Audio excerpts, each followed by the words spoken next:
As últimas peças do quebra-cabeça da Dança dos Dragões foram finalmente encaixadas nesse grande tabuleiro que vem sendo montado desde o primeiro episódio de A Casa do Dragão. E depois dos acontecimentos desse episódio, a guerra finalmente vai ganhar a escala que a gente quer ver. E é sobre esses acontecimentos que eu vou falar logo depois da vinheta.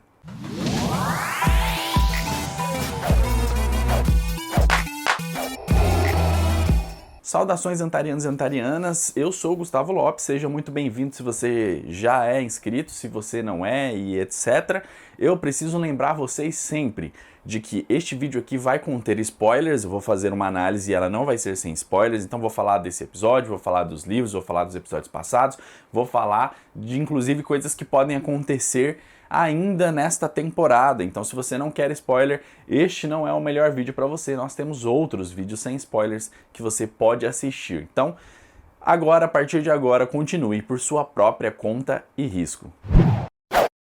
A primeira cena do episódio é o funeral da Laena. A gente viu que a Laena deixou a gente no último episódio e agora a primeira cena já é no funeral dela. A gente vê como é um funeral dos Velaryon, que é algo interessante, mas o enterro dela, ou seja lá o que for, não dá pra chamar de enterro porque é na água, né? O aguerro dela ali que tá acontecendo é o plano de fundo, um pano de fundo na realidade. Porque é o seguinte, ninguém ali tá muito interessado nisso, exceto algumas pouquinhas pessoas ali. A maioria das pessoas tem outros interesses ali. Então, por exemplo, o Vaemond é o irmão do Corlys, é ele quem tá fazendo ali a cerimônia, quem tá falando alguma coisa, mas ele não tá nem interessado naquilo, ele tá falando naquilo, ele tá focando no Daemon. Quando ele fala bem assim que a Laena deixou duas filhas legítimas, ele olha diretamente pro Daemon. Isso mostra ali que tem alguma coisa aí com esse lance de legitimidade e tal. Não que as duas filhas não sejam legítimas, mas que ele tem um lance com isso, de legitimidade, do sangue dos Velaryon está sendo propagado, né? O Vaemond, ele é um cara muito ambicioso, ele gostaria muito de se sentar no trono de Madeira do Mar, que é o trono lá de Derivamarca, e ele provavelmente vai tentar fazer isso, entendeu? O Corlys já deu a entender que ele tinha um irmão mais velho e que ele acabou ascendendo ao trono, acabando com esse irmão, e talvez seja uma coisa de família. Talvez o Vaemond tenha inclusive aprendido com o Corlys, ou talvez ele não chegue a esses extremos, mas que ele tente e ele consiga levar até o máximo que ele consegue para ele conseguir se sentar nesse trono. Então, ele parece ter esse lance, ele não é um dos caras mais bonzinhos, eu poderia dizer, mas ele parece ter esse lance de que ele tá assim buscando aí o trono de Madeira do Mar. A gente percebe que o Daemon, ele tá de novo perto da Rhaenyra e existe uma espécie de magnetismo entre os dois, assim. Não é só dele com ela, de início ele fica focado nela o tempo inteiro, olhando para ela o tempo inteiro, mas existe também um magnetismo de atração mútua ali. Então não é só ele que chegou para lá e ficou obcecado por ela. Ela, a partir do momento em que ela nota ele, essa obsessão também toma conta dela. Então existe um magnetismo, existe uma atração entre os dois muito forte que leva os dois sempre a tentarem se encontrar ali, os olhares ficam se encontrando e etc. Detalhe para a risada do Daemon quando ele fala que o sangue dos Velaryon nunca se diluirá. Por que que ele ri nessa hora? Porque é exatamente isso, ele tá olhando pra Rhaenyra e tá olhando pros Velaryon que estão ali. E aí de repente o cara fala, o sangue dos Velaryon nunca se diluirá. Quando na realidade, aqueles garotos que estão ali, que não são Velaryons, eles vão herdar a casa. Então a gente vai ter se sentando no trono de Madeira do Mar exatamente um garoto que tem nome Velaryon, que seria o Lucerys, e ele não é um Velaryon. Então existe esse lance todo aí de que esse sangue já foi diluído. Então, cara, esse barco aí já foi, não tem mais como você alcançar ele. E é por isso que o Daemon ri, por causa desse lance aí. Como assim nunca vai se diluir? Já tá diluído, meu querido. A cena seguinte é uma cena bem legal que mostra todos os dragões. A gente vê aí o Caraxes do Daemon, a gente vê a Syrax, que é a da Rhaenyra, a gente vê o Sunfyre também pela primeira vez, que é o dragão do Aegon, a gente vê o Seasmoke ou Fumaresia, que é o dragão lá do Laenor, e a gente vê a Dreamfire da Elena, inclusive lá naquela rede social de dancinha e naquela rede social que era de foto e agora tem dancinha também. Tem um vídeo muito legal que eu fiz explicando qual é a importância desse dragão aí da Elena, beleza? É um dragão extremamente importante, provavelmente o mais importante das Crônicas de Gelo e Fogo, e tem importância inclusive na série principal. Vão lá, é Antares Blog em todas as nossas redes sociais para você conseguir conferir isso daí, porque realmente ficou muito legal. E falando em Elena, mais uma vez a gente tem que dar atenção para essa garota, e agora para mim já está confirmado. Ou ela é uma sonhadora, ou ela é uma vidente verde. Por quê? Porque agora ela tá falando, ela tá brincando com uma aranhazinha ali, e aí ela tá falando algumas coisas que claramente são foreshadowings. Pra quem não sabe o que é foreshadowing, se você não assistiu o último vídeo, foreshadowing é exatamente quando você anuncia uma coisa aqui, você deixa uma coisinha, tipo uma profecia talvez aqui, e lá na frente isso se concretiza. Então ela tá soltando foreshadowing desde a primeira vez que ela apareceu, e eu acho que essa garota é uma vidente verde ou uma sonhadora, como a Daenerys, como o pai dela, como a Daenerys, como muitos outros, como o próprio Aegon, inclusive. Então, o que que ela diz quando ela tá ali brincando com a aranha? Ela diz que a mão gira o tear, carretel verde, carretel preto, dragões de carne tecendo dragões de linhas. Tear é um instrumento usado na tecelagem, ou seja, as pessoas usam para fazer tecidos.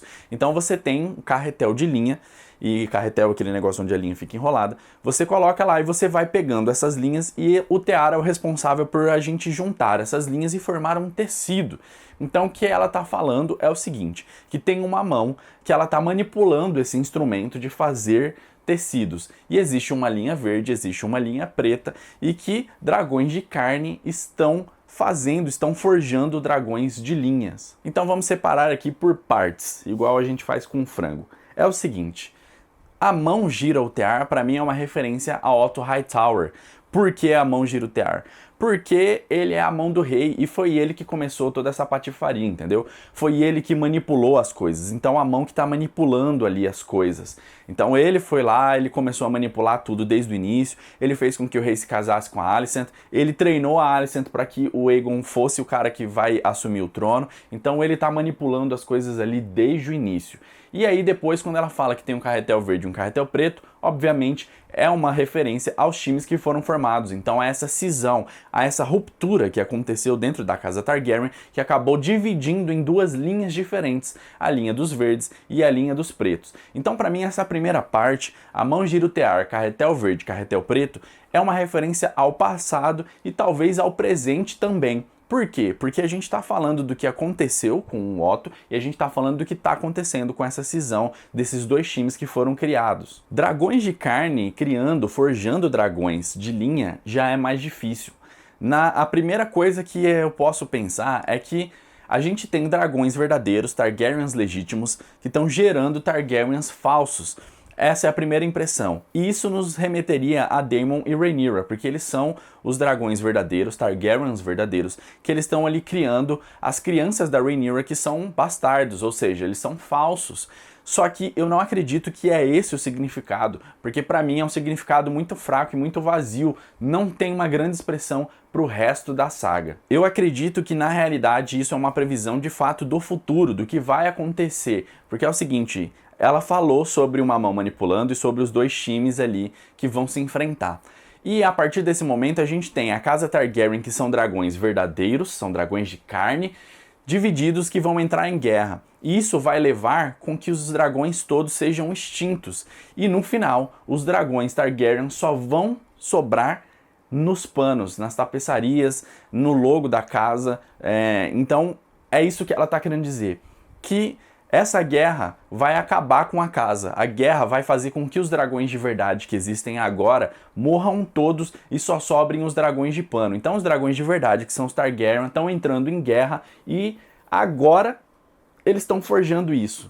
Esses dragões estão forjando o futuro que eles vão ter sem dragões. Eu acho que é isso que ela está anunciando pra gente. Nessa mesma cena a gente percebe que o Aegon, ele não nutre nenhum sentimento por ela. A gente descobre que os dois vão casar. Provavelmente foi uma medida que o Otto ele teve para poder evitar de que a Elena tivesse que se casar com Jacaerys. Então ele já jogou isso daí. Não, vamos manter o nosso sangue puro aqui. O Aegon vai casar com a Elena. Mas o Aegon ele não tem nenhum tipo de sentimento por ela. E eles têm mostrado bastante isso aí. E a gente percebe que o Aemond ele já é um pouco diferente. Parece que ele gosta dela. Ele fala em cumprir o dever dele e tal, mas não me parece ser exatamente o que ele quer falar. Parece que sim, ele tem uma afeição, ele tem um desejo sim por ela, mas ele tem também um lance de falar de manter o sangue valeriano puro.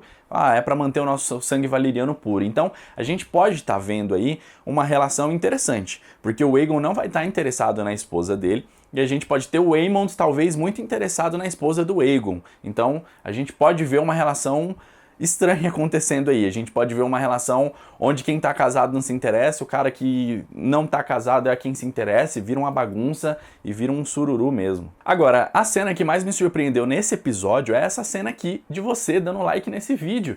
E se você quiser me surpreender mais, você vai se inscrever e ativar o sininho. Se você quiser que eu morra assim de surpresa, você vai lá nas nossas redes sociais, lá naquela de dancinha, naquela de foto, que também tem dancinha agora, e vai seguir a gente lá, Antares Blog. E aí, cara, vai ser a melhor cena desse episódio, com certeza. Na cena seguinte, a gente vê que o Viserys, ele tenta uma reaproximação com o Daemon. É interessante como o Viserys vai sempre tentar a reaproximação com o irmão dele. Ele sempre tenta, ele sempre perdoa o irmão dele, ele sempre quer tá junto do irmão dele. Não importa o que o irmão dele fez. O irmão dele fez piada do bebê dele ter morrido, não tem problema, eu perdoo. Ah, o cara foi lá e na cabeça do Viserys, ele tirou a virgindade da minha filha, desonrou ela, não tem problema, eu perdoo. E ele vai perdoando todas as coisas. E ele fala, olha, volta pra cá, aqui é seu lugar, você tem um lugar na minha corte, vem comigo. E o Daemon, dessa vez, é ele quem se mostra ressentido, é ele quem se mostra magoado mesmo. Eu acho que na cabeça do Daemon, ele acredita que o Viserys negou a ele o que era de direito dele. Primeiro ele deserdou o Daemon e depois ele foi e negou a Rhaenyra pra ele, então ele ficou muito chateado, ele achava que ele merecia mais e que o irmão dele não teve o reconhecimento que ele merecia. Então por isso ele tá tão triste assim, ele até deixa o Viserys falando sozinho. Interessante a interação do Daemon com o Otto, quando o Daemon tá passando, o Otto fala, olha, eu sinto muito pela sua perda, meu príncipe. E aí o Daemon só fala o seguinte, não importa o quanto a sanguessuga já esteja cheia com seu sangue, ela vai continuar te sugando. Algo assim, não é bem isso, mas é mais ou menos isso. O que ele tá querendo dizer, eu acho que é justamente o lance do Otto. O Otto, ele cresceu às custas do irmão dele, o Otto cresceu cada vez mais, ele ascendeu, ele é o cara mais poderoso do reino atualmente, e o rei tá só o regaço, ele foi completamente sugado, toda a energia vital do rei ali, que tá só o pó mesmo. E não importa o quanto o rei tá pior, não importa o quanto o reino se afogue em qualquer coisa, o Otto vai continuar sugando tudo ali na visão do Daemon. Cena interessante do Viserys confundindo o nome da Alicent com a Aemma. É interessante porque mostra o que o rei pensa. O rei tá sempre pensando na Aemma, a ponto dele confundir o nome das duas. Então mostra que é de fato o amor dele mesmo. Porque na série original a gente vê que o Robert, a Cersei fala que o Robert confundia o nome dela com da Lyanna, que era a pessoa que ele amava de verdade, era a pessoa que estava na mente dele mesmo, porque era quem ele gostava. Então mostra que o Viserys realmente ele ama a Aemma e que a Alicent ela só foi um tapa-buraco ali mesmo, porque ele tinha que se casar e talvez ele até se arrependa dessa decisão aí, mas é isso aí, ele gosta muito da Aemma e é interessante notar aí a dinâmica com o Sir Criston Cole. O Sir Criston Cole, ele parece cada vez mais desonrado, e eu acho que essa é a ideia, mostrar que ele quebra tudo, todas as barreiras. A cena mostra a gente, ele, tipo, cada vez ele tá sempre do lado da Alicent contra tudo, assim. Então ele toma uma partida, a Guarda Real não é pra tomar partida, a Guarda Real é pra proteger a família real. E o Sir Gerald Westerling, ele mostra que ele não gosta disso. Aparentemente, pelo jeito que o Lorde Comandante se comporta, talvez a Guarda Real ninguém goste do Sir Criston Cole ali, mas são obrigados a suportar, porque afinal de contas ele faz parte da Guarda Real. Quem dirigiu esse episódio foi um cara chamado Miguel Sapochnik. Esse cara, ele aprendeu zero, rosca com a última temporada de Game of Thrones. Ele dirigiu um episódio chamado A Longa Noite. Vocês lembram daquele episódio que a gente não conseguia enxergar nada? Ele chegou e fez a mesma coisa aqui. Ele foi, botou tudo na noite e aí a gente não enxerga absolutamente nada, não dá de ver as coisas. Por que que ele fez isso? Ele fez isso porque a gente tem uma grande demanda de computação gráfica, a gente chama de CGI, e aí a gente tem essa demanda, e o CGI, para ele ficar bom, você tem dois jeitos de conseguir ele. Ou você gasta muito dinheiro nele e ele fica bom rápido, porque daí você tem uma equipe gigantesca e vários computadores trabalhando para renderizar, para deixar aquela imagem pronta e cada vez mais crível pra gente. Ou então você coloca menos dinheiro, mas você precisa deixar aquilo por muito mais tempo. Você tem uma equipe muito menor, então vai demorar muito mais tempo. Eu prefiro que as séries tenham um tempo maior entre uma temporada e outra, mas que o CGI dela fique perfeito, fique polido, do que o cara fazer isso, do que o cara pegar, jogar tudo no escuro e falar bem assim, ó, tá aí, esse é o CGI de vocês. Porque daí você não consegue enxergar nada, o escuro é para maquiar essas falhas que a computação gráfica tem. Eles têm uma cena muito importante no escuro, com computação gráfica e uma muito importante sem computação gráfica. E aí a com computação gráfica, beleza, a gente enxerga alguma coisa ali, o que está acontecendo, mas a sem fica bastante debilitada, porque a gente não enxerga direito o que está acontecendo e eu acho que era importante. Então você estraga mais uma vez a experiência de quem está assistindo. No episódio passado e nesse daqui, a gente vê que a série está tendo o interesse de mostrar que o Aegon não é boa gente, está tendo o interesse de mostrar que o Aegon, ele não tá ali dentro dos valores de família, moral e seja lá o que for, que a Alicent prega. Então ele, que é filho dela, então é o que, tipo, meio que o retrato dela, ele já mostra que ele não é esse cara bonzinho, não é esse cara legal, ele não vai ser um bom rei, provavelmente, porque ele tem todos esses desvios. E aí eu posso fazer um paralelo dele justamente com Robert Baratheon. Robert era muito mulherengo, era um beberrão também e foi um péssimo rei. Ele quebrou o reino ficou com dívidas e teve muitos problemas, inclusive depois da saída dele veio muitos mais problemas quando o Joffrey ele assume e aí o reino passa fome, um monte de coisa acontece porque o Robert foi um rei muito ruim. Pelo menos nessa comparação, Robert era um rei que era muito habilidoso em batalha, ele era muito bom. Enquanto isso, o Aegon a gente não sabe se ele é bom ou não, porque a gente só viu ele ganhando do Jaehaerys e a gente sabe que não foi uma luta justa, a gente não sabe se ele vai ser habilidoso. A gente sabe que o Aemond vai ser habilidoso, mas a gente não tem notícia alguma do Aegon pelo menos ter esse traço de habilidade. Mais pra frente a gente chega na cena do Corlys com a Rhaenys e aí eles estão falando, a Rhaenys ela tá bem ressentida porque a Laena morreu, ela acha que foi culpa do Daemon, e aí o Corlys tá falando, ó, não foi culpa do Daemon, a galera lá também é boa, não tinha o que fazer, aqui não ia mudar nada, e a Rhaenys quer que a Baela seja a nova herdeira do trono de madeira do mar, porque ela sabe que os filhos da Rhaenyra não são os filhos do Laenor, e o Corlys ele já fala assim, olha, se a gente fizer isso, se a gente detronar eles, se a gente tirar eles dessa linha de sucessão, vai ficar cada vez mais claro que eles não são filhos do Laenor, a gente não pode fazer isso. E aí ele tá falando sobre legado, ele falou muito sobre legado, e legado é muito sobre seus filhos, sobre seus netos, sobre quem carrega o seu sangue e continua a sua história ali. E aí a Rhaenys ela argumenta justamente isso. Eles não têm o seu sangue, eles não podem continuar o seu legado. Baela tem o seu sangue, ela pode continuar o seu legado. O Corlys contra-argumenta dizendo o seguinte, não tem essa de sangue, o nome é o que importa. Esse lance de sangue a gente pode resolver inclusive depois. Porque é o seguinte, pensem comigo, a gente tem Lucerys Velaryon, que não é um Velaryon de fato, mas a gente tem a Baela e a Rhaena, que elas são Velaryons de fato, casam um com o outro, e a partir desse momento, os filhos de Lucerys e Baela, ou Rhaena, qualquer uma das duas, vão ter o sangue Velaryon, você já corrigiu logo depois, e então o sangue Velaryon continua ali. Mas o que importa, nesse caso daí, é justamente que o nome Velaryon está prevalecendo, é isso que o Corlys quer dizer. A história ela nunca vai se lembrar do sangue. A história, a menos que você escreva ela desse jeito, tanto faz se o cara é bastardo ou não é bastardo. Se você escreveu a história dizendo que aquele era um Velaryon, acabou. E se aquele Velaryon que era um bastardo for o maior Velaryon de todos, acabou também. A honra da casa está garantida. Mas é interessante o seguinte, o Corlys diz que ele lutou porque era por direito, o reino pertenceria totalmente a Rhaenys porque era ela mais velha, ela que deveria ser rainha e etc.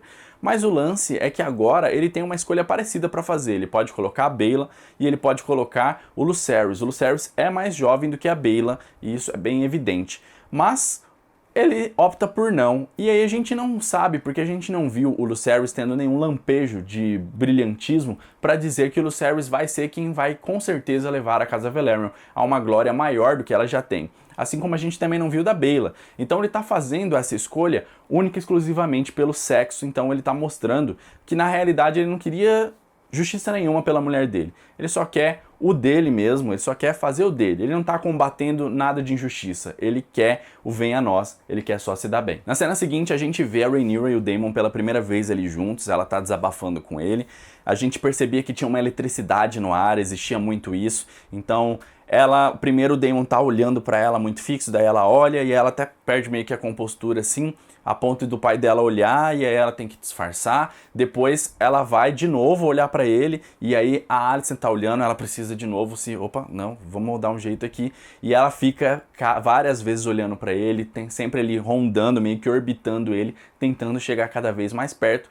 E a partir daquele momento onde ele sai, aí começa abre-se a oportunidade para os dois conversarem, para os dois chegarem perto. E ela tá falando sobre tudo que aconteceu nesses 10 anos que eles não se viram e sobre como a morte do Harry deve ter afetado ela, porque afinal de contas ele provavelmente era o confidente dela. A gente descobre na cena que ela tentou várias vezes com Laenor conceber uma criança, mas que de fato ele não conseguia. Isso lembra muito o Renly Baratheon lá com a Margaery Tyrell, que ele também não conseguia fazer isso, porque não era da natureza dele mesmo. Então não tinha como acontecer isso. Então a gente sabe, pelas falas dela, que durante um bom tempo ela tentou com ele. Isso significa que durante um bom tempo ela ficou isolada, ela só ficou com ele e ela não tinha ninguém para ela ser confidente mesmo. Então o Daemon fez muita falta nesse momento, enquanto que o Sir Harry deve ter chegado depois, e aí ele ofereceu um ombro amigo e várias outras coisas amigas também, mas foi só depois que ele confortou ela, e agora ele tinha partido.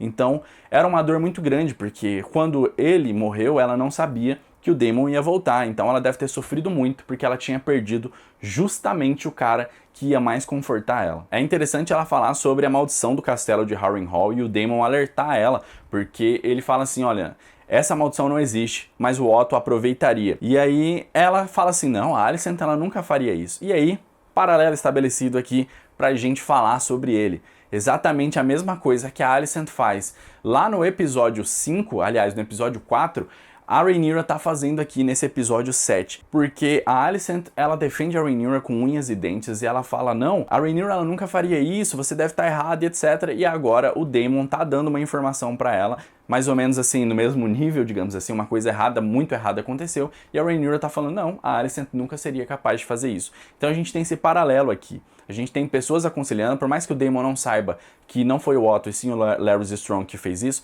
mas ele tá indo pela direção correta, de que a Alicent, ela tá sendo beneficiada por isso e ela tem a ver com isso daí, de fato ela tem. Então, ele tá indo para essa direção, enquanto que a Rhaenyra acredita que isso não é possível, assim. E depois, tanto a Alicent quanto a Rhaenyra pagam no mesmo episódio por essa desconfiança que elas tiveram. E nesse caso, quando a gente chega nisso, o erro, quando você joga o Jogo dos Tronos, ele pode ser fatal, porque quando você joga o Jogo dos Tronos, ou você ganha, ou você morre. A Cersei já falou isso pra gente. Cada uma já errou uma vez. A Alicent errou uma vez, agora a Rhaenyra tá errando agora. Então acabou, é erro zero. Se errar de novo, vai morrer. Nesse diálogo que a Rhaenyra fala que a vida dela desmoronou sem ele, que ela precisava muito dele, o Daemon também se abre com ela e fala que a vida dele não foi fácil assim, como ela tá pensando, que ele tentou poupar ela, que ele saiu para que ela não sofresse, etc, essas coisas assim, e ele mostra que de fato ele não amava a Laena, mas que ele era feliz com ela. Isso significa que ele sentia um carinho por ela. O Daemon, ele é um agente do caos. Na maioria das vezes, o comportamento dele não vai fazer sentido.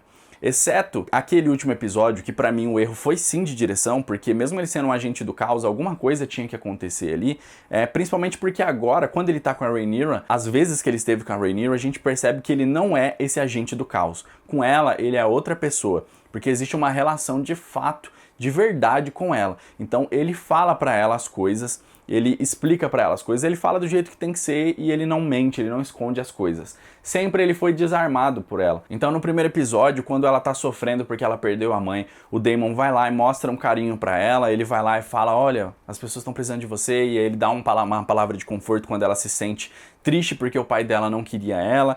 Ele também, quando ela chega pra pegar o ovo de volta, ele desarma, devolve o ovo, ele não vai de encontro a ela, ele não enfrenta ela. Então ele tá sempre ali sendo desarmado, com ela ele não é um caos. Então ali ele tá falando toda a verdade. Isso só mostra que no episódio passado estava errado. Se ele é feliz com ela, se ele tem um sentimento de carinho por ela, porque ele estava agindo daquele jeito, entendeu? Então foi um erro da direção, de fato, que aconteceu naquele último episódio. Mas aqui ele tá falando que ele era feliz e que pelo menos é um casamento que era de fato estabelecido, todo mundo sabia que eles estavam casados e ele podia sofrer por isso, enquanto a Rhaenyra, ela sofre, mas ela não pode mostrar pra todo mundo que ela tá sofrendo pela morte do Harry Strong. Aqui o magnetismo entre os dois, eles chegam no nível máximo que poderia estar, e a Rhaenyra, ela fala que ela de fato deseja o Daemon, e o Daemon é interessante isso. O primeiro lance dele é negar, Rhaenyra, calma aí e tal. E aí ela ainda tem que argumentar, olha, eu não sou mais uma criança. O lance é esse, o Daemon com ela não é um agente do caos. Porque quando ele tentou, quando ele levou ela lá pro bordel e etc., Logo ele sentiu que aquilo era uma coisa errada. E aí, mesmo ele sendo todo caótico, ele falou, cara, não, eu não posso. E aí ele vazou. E agora, mais uma vez, ele hesita. Quando ela chega, ele fala, não, acho que eu não posso. E aí ela precisa argumentar. Só que a conexão deles é tão grande que, mesmo ele sabendo que pode ser algo errado, ele se entrega aquilo ali. Essa cena da primeira vez deles é uma cena bonita, apesar de completamente escura, mas é uma cena muito bonita porque ela é muito diferente da primeira vez dos dois lá no bordel e a primeira vez da Rhaenyra também. Porque a cena da primeira vez da Rhaenyra e dos dois no bordel mostra que era uma conexão completamente 100% carnal, assim. Só havia desejo ali, só havia esse lance mesmo do sangue quente ali naquele momento. Enquanto que nessa cena, não. A gente vê que existe uma ternura, existe um carinho, existe uma conexão entre dois adultos naquele momento. Muito bonita também a cena do Aemon domando a Vhagar. Ele fala ali algumas palavras em valeriano, eu não falo valeriano, só que a gente entende o que ele fala porque é exatamente a mesma coisa que o Jacaerys fala naquela cena com o Vermax. Então ele fala uma coisa tipo servir, que é do Dohaeris, e essa palavra de servir pode ser tipo um comando. O comando que eles dão parecem muito comandos de exército, tipo assim, apresentar, descansar, essas coisas assim, é o comando que eles dão para os dragões. A conexão entre o montador e a montaria, ela precisa existir dos dois lados. Não é só o Aemond chegar lá e sentar. O dragão não necessariamente vai aceitar que isso aconteça só porque você tem o sangue do dragão. O dragão precisa te escolher também. E a Vhagar, ela mostrou de início que ela não estava muito afim, mas depois, quando ele fala com ela, ela deixa. E aí ele fala para ela, ó, fica de boa, se apresenta aí e não precisa me atacar. Ele vai, sobe em cima dela e manda ela voar. Ela não tá muito afim de primeira, mas depois ele fala, ó, faz o que eu tô mandando e voa. E aí ela aceita e voa, e ali a conexão foi criada. A partir daquele momento em que ele voou nela, pronto, acabou, não existe mais um jeito de desfazer essa conexão. Ela fica ali conectada com ele até ele morrer e ele fica conectado com ela até ela morrer. Nenhum outro dragão vai aceitar ele montar e ela não vai aceitar nenhum outro cavaleiro montar nela também. Na volta desse voo, o Aemond encontra a Baela e todos os primos dele ali, toda a galera, e aí o pau tora mesmo porque começa essa briga. Interessante mostrar o seguinte, como o Aemond mudou a postura dele depois que ele montou na Vhagar. A gente vai ver isso no próximo episódio, inclusive, que vai ter salto temporal. Ele já tá todo assim, eu tenho um dragão, vou te dar de comida pro meu dragão, chama os primos dele de bastardo, etc. Isso mostra que ele era meio assim, encolhidinho, meio estranho, mas era só porque ele ainda não tinha o poder. Agora que ele tem o poder, que ele tem o maior dragão, ele domou a Vhagar, o dragão da conquistadora Visenya, a conquistadora mais habilidosa, maior guerreira e o maior dragão, que tem o dobro do tamanho do Caraxes, então ele tá todo, ele acha que ele é o bambambam, ele acha que é o melhor, então ele começa ali a confusão, chama os outros de bastardo, começa a bater na galera e etc. E acaba que nessa confusão toda aí, o Lucerys, o menorzinho, vai lá e arranca o olho dele. E eu já tinha falado aí sobre que isso ia acontecer no preview do episódio passado. E a Aelina Targaryen, ela tinha, no episódio passado, também anunciado isso. Quando fala assim, ele vai ter um dragão. Ou então ele fala assim, eu sei que eu vou ter um dragão. A Aelina já manda logo a real. Ele vai ter que fechar um olho. E o olho dele foi fechado aí para sempre. Um olho dele foi fechado para sempre, para que ele conseguisse a Vhagar. No salão principal, muito dedo no olho e gritaria. No caso do Aemond, não foi só o dedo que foi no olho, foi um punhal. Mas o negócio é que a confusão tá ali e a Alicent tá defendendo os delas, a Rhaenyra tá defendendo os dela também. E ali toda aquela confusão. Quando o rei vai pro menino, e aí, o que é que aconteceu? Ele defende a mãe, joga o irmão na fogueira. Quando o rei chega no irmão, o irmão fala, todo mundo vê, pô, olha aí, olha pra cara desses moleques aí, todo mundo sabe que eles são. E aí é aquela confusão toda. E aí o rei, ele só fala assim, crianças, peçam desculpas umas pras outras. Não precisa isso. Não tira mais o olho do amiguinho, viu? Não pode mais tirar o olho. Ai. Tá errado tirar o olho do amiguinho. E aí é só isso, peçam desculpas e acabou. E a Alicent fica pé da vida com isso, porque afinal de contas arrancaram o olho do filho dela. Então ela fala, não, arranca o olho do moleque lá. Fala, você tá maluca? Não vou arrancar o olho do moleque, você é doida? E aí ela fala então pro Sir Criston, vai lá, arranca o olho do moleque, você é meu escudo juramentado. Percebam que o Gerald Westerling olha pra ele na hora. E aí, o que você vai fazer? O que você vai fazer, campeão? E aí o Criston sabe o que está acontecendo ali. Ele sabe que se ele fizesse esse movimento ali, ele morria. Então ele não poderia fazer isso. Ele não pode, por causa da ordem de uma família real, atacar outro membro da família real, entendeu? E aí ele fala, não, mas é só para proteger a senhora. Então ele dá uma... E aí a Alicent já fica meio nervosa, porque ela achava que ele era o cara que ia estar ali sempre obedecendo ela em qualquer circunstância. Quando a Alicent, ela pega a adaga do rei e ela parte em direção da Rhaenyra, o mais interessante que eu achei foi observar como a guarda real se comporta. Gerald Westerling, na hora, ele sai correndo e ele vai de encontro a Alicent e ele já grita pro Criston, olha, pra ficar com o rei. Mas o Sir Criston parte também, os dois partem em caminhos diferentes aqui. E ele sai pra pegar a Alicent, mas gritando, Sir Criston, não faça isso, o tempo inteiro, ele preocupado, porque ele sabe o que o Sir Criston vai fazer. Então ele conhece a natureza do Sir Criston e ele tá de olho nele o tempo inteiro, ele não confia no Sir Criston. Porque, inclusive, o Sir Criston deu uma risadinha numa hora de uma piada ali, uma coisa que ele não deveria fazer, e aí o Gerald, ó, sacou já qual é a dele. E aí, na hora, inclusive, ele vai e fica, ó, para ele, o Daemon, unicamente quando ele só estava observando, e quando ele deixa, é justamente para parar o Sir Criston, e depois membros da Guarda Real pegam ele também, ele fica até meio puto com isso depois. Mas aí é interessante que a Guarda Real não interfere naquela briga ali. E de fato é difícil saber o que eles poderiam fazer ali. Afinal de contas a gente tem a rainha, a atual rainha em exercício, e a gente tem a futura rainha.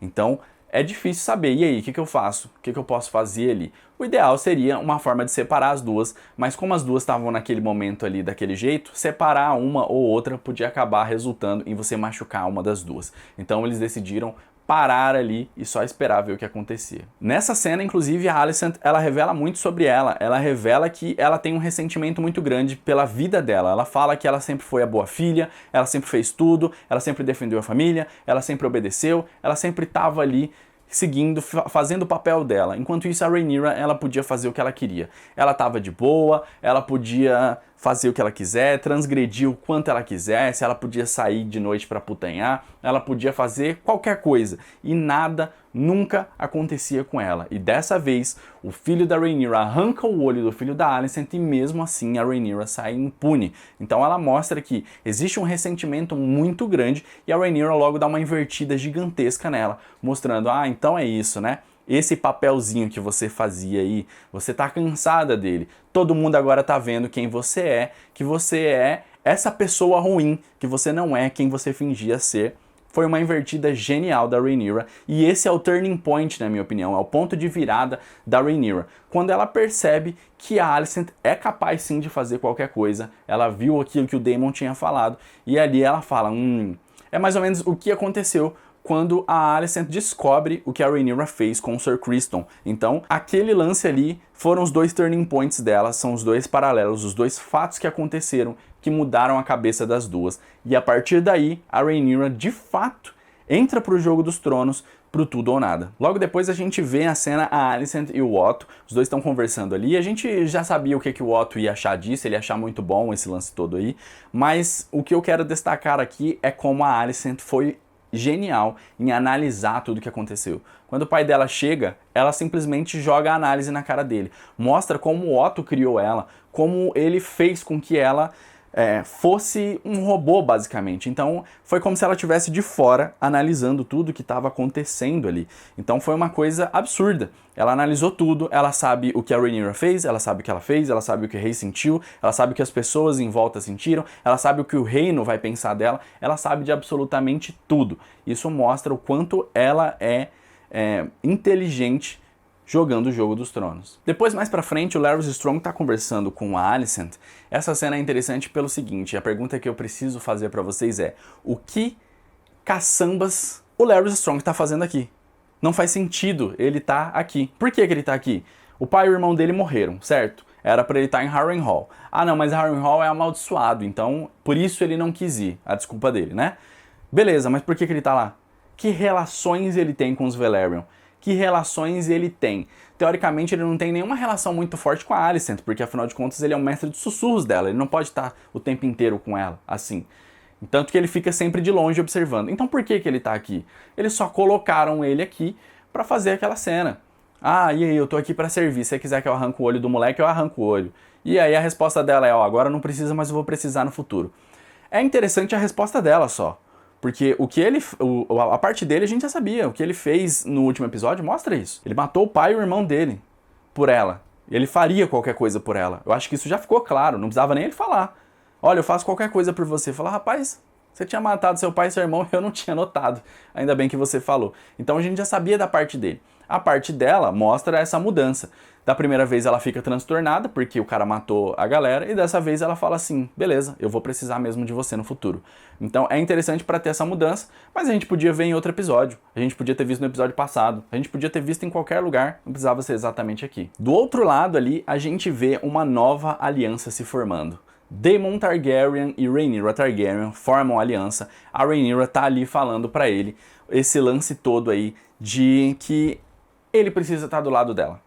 Ela precisa dele. Por quê? Porque ele é Daemon Targaryen. Ele é um herói de guerra, ele é um príncipe, ele já foi herdeiro do trono, ele é amado por boa parte da população, porque ele já foi o Lorde Comandante da Patrulha da Cidade, então muita gente lá gosta dele. Então ele tem toda uma história, ele é um habilidoso montador de dragão, ele tem o dragão mais feroz do reino, ele é muito bom em guerra, já venceu uma guerra inclusive, então mostra isso daí. Que ela precisa, ela sabe disso. E ela ainda fala, olha, como o Aegon fez com as irmãs dele, ou seja, para juntar, para fortalecer, os dois precisam estar juntos. E ela fala, os dois são feitos de fogo e os dois foram feitos para queimarem juntos desde o início. Interessante essa noção dela de que sim, os dois são caos, os dois são iguais, os dois são muito parecidos nesse lance, os dois são puro fogo do dragão.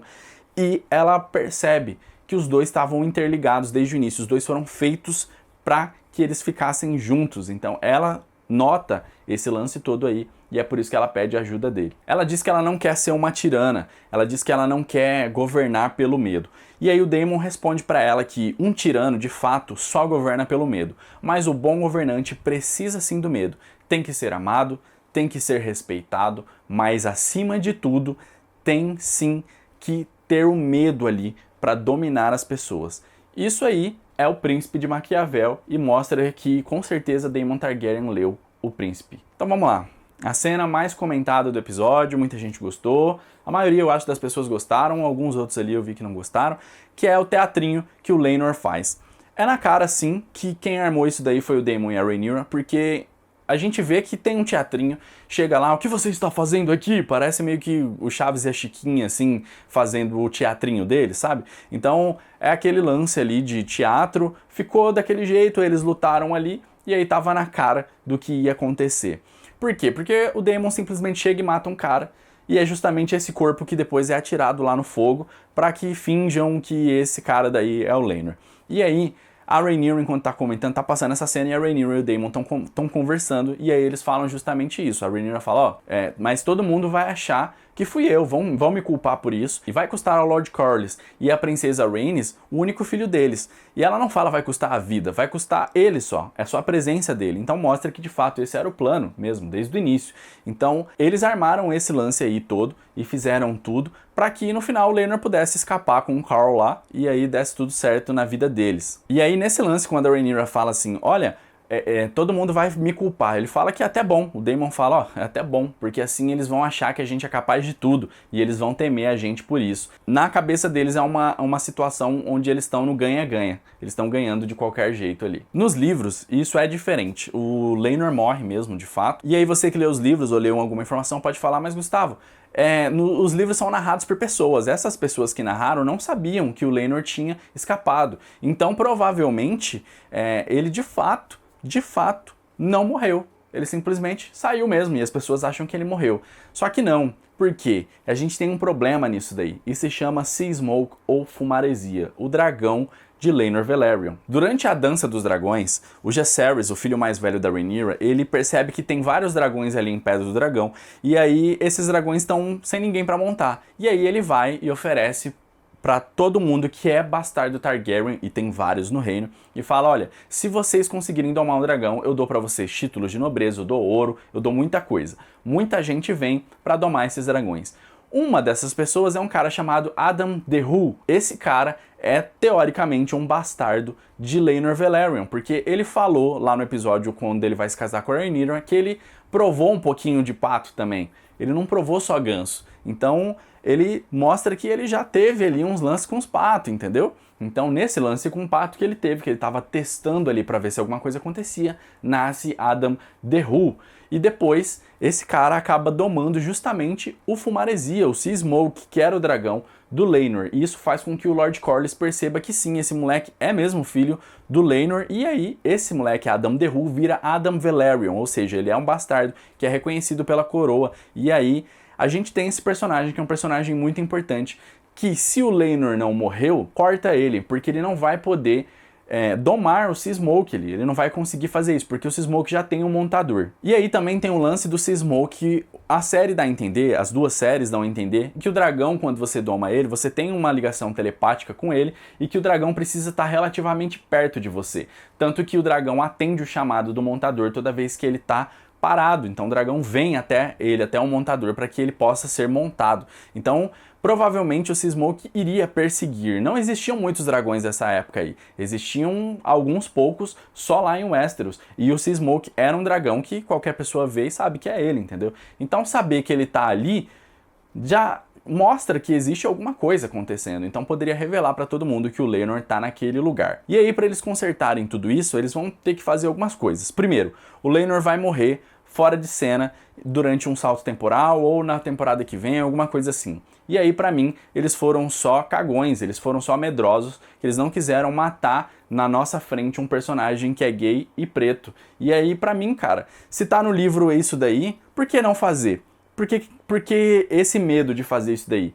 Se eles matarem fora de cena, eles só tiveram medo, porque afinal de contas eles não tiveram medo, eles não tiveram coragem, aliás, de mudar a história completamente a ponto de colocar então o Laenor de volta na história. Outro jeito deles mudarem isso daí é mudar as regras da montaria do dragão. Eles vão falar, não, ó, se você não montar o dragão por X anos, o dragão fala assim, ah, esquece, vou vazar. E isso daí já muda muita coisa já na série, porque não é assim que funcionam os dragões. Então eles podem mudar isso aí na série, mas eu também acho uma escolha ruim. Outra escolha que eles têm é mudar o dragão que o Adam ele vai domar, porque ele doma o Sea Smoke, mas ele pode domar um dragão que a gente tem nos livros que ele nunca tem nenhum montador, que é o Grey Ghost, ou Fantasma Cinzento. E esse dragão aí ele pode domar. Só que daí você perde o lance de todo o simbolismo que tem o Adam justamente domar o dragão que era do pai dele, entendeu? Então a gente perde isso daí se ele domar o Grey Ghost. Porque é justamente quando ele doma o Sea Smoke que o Corlys fala, caramba, ele é mesmo o cara que é filho do meu filho. Então eu vou botar ele como herdeiro de Deriva Marca. Então isso é gigantesco. Se ele simplesmente domar o Grey Ghost, tudo bem, você sabe que ele tem uma ascendência Targaryen ali, mas você não tem esse símbolo de que ele é filho do Laenor. Então perde muita coisa, e de todas essas opções aí, pra mim todas são ruins. Eles deviam ter feito, na minha opinião, dessa vez, como estava nos livros. Por mais que seja uma adaptação, por mais que coisas devem mudar, eu acho que existem pontos na história que precisam ser iguais ao que estavam nos livros. E por fim, a gente vê a cerimônia valeriana aí acontecendo. Já é mais uma cerimônia que a gente viu várias cerimônias de casamento na Fé dos Sete,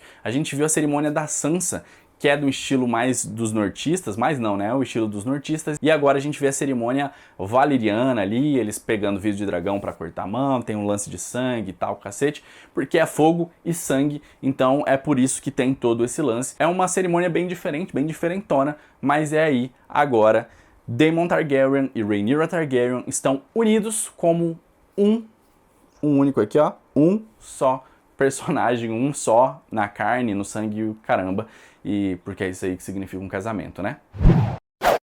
Bom, pessoal, é isso aí. Esse foi o vídeo de hoje. Espero que vocês tenham gostado. Desculpa pelo atraso do vídeo, mas é isso aí. Amanhã tem outro. Amanhã eu vou analisar o trailer aí do próximo episódio. E espero que vocês se inscrevam no canal, essas coisas todas aí. Muito obrigado e até a próxima.